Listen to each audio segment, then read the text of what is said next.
साल 2035 एशिया की दो सबसे बड़ी ताकतें भारत और चीन। एक फैसला जो सिर्फ इन दोनों देशों का नहीं बल्कि पूरी दुनिया का भविष्य बदल सकता है। एक ऐसा मुकाबला जहां जीत सिर्फ हथियारों से नहीं बल्कि टेक्नोलॉजी, अर्थव्यवस्था, सेना और लोगों की ताकत से तय होगी। लेकिन सवाल है 2035 में एशिया का असली सुपर पावर कौन होगा? चीन, जहां आज कई शहरों में ड्राइवरलेस टैक्सियां सड़कों पर दौड़ रही हैं, या भारत जो दुनिया की सबसे बड़ी युवा आबादी के दम पर भविष्य बदलने का दावा कर रहा है? क्या भारत 2035 तक इस टेक्नोलॉजी गैप को पूरा कर पाएगा या फिर चीन अपनी बढ़त को और भी बड़ी कर देगा? आइए चलते हैं भविष्य की उस तस्वीर में जहां हर कदम दुनिया की ताकत का नया हिसाब लिखेगा।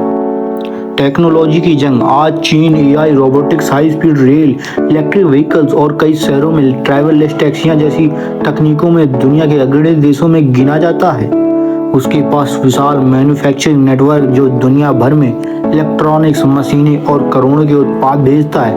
वहीं भारत अभी इस स्तर तक नहीं पहुंचा, लेकिन भारत में digital payment, space technology, startup, semiconductor, AI और इलेक्ट्रॉनिक्स मैन्युफैक्चरिंग में तेजी से निवेश बढ़ रहा है।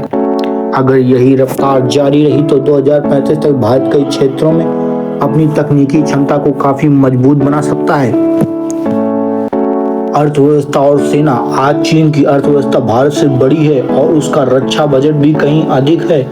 चीन के पास विशाल नौसेना, आधुनिक मिसाइल सिस्टम और मजबूत औद्योगिक आधार है। दूसरी ओर भारत अपनी रक्षा क्षमताओं को तेजी से आधुनिक बना रहा है।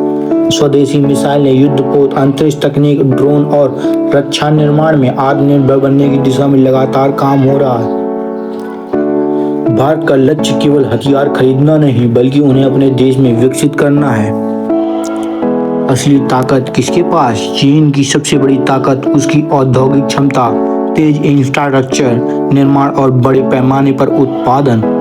लेकिन उसकी बड़ी चुनौती है घटती जन्म दर और तेजी से बूढ़ी होती आबादी।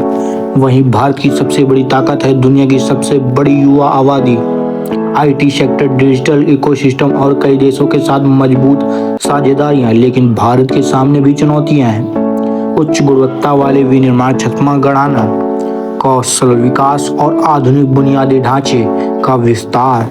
2035 तक दोनों देशों की स्थिति इस बात पर निर्भर करेगी कि वे इन चुनौतियों का कितना सफलतापूर्वक सामना करते हैं। 2035 में कौन होगा एशिया का सबसे ताकतवर देश? इसका जवाब आज कोई निश्चित रूप से नहीं दे सकता, लेकिन इतना तय है कि आने वाले वर्षों में भारत और चीन की प्रतिस्पर्धा सिर्फ एशिया में ही नहीं बल्कि पूरी दुनिया की अर्थव्यवस्था, तकनीक और भू राजनीति को प्रभावित करेगी। अब आपकी बारी। कमेंट में बताएं 2035 में आपको कौन ज्यादातर ताकतवर लग रहा है, भारत या चीन, और सबसे बड़ा कारण क्या है? अगर ऐसे ही फैक्ट बेस्ड भविष्य तस्वीर दिखाने के लिए वीडियो पसंद है तो चैनल को सब्सक्राइब करना मत भूलिएगा।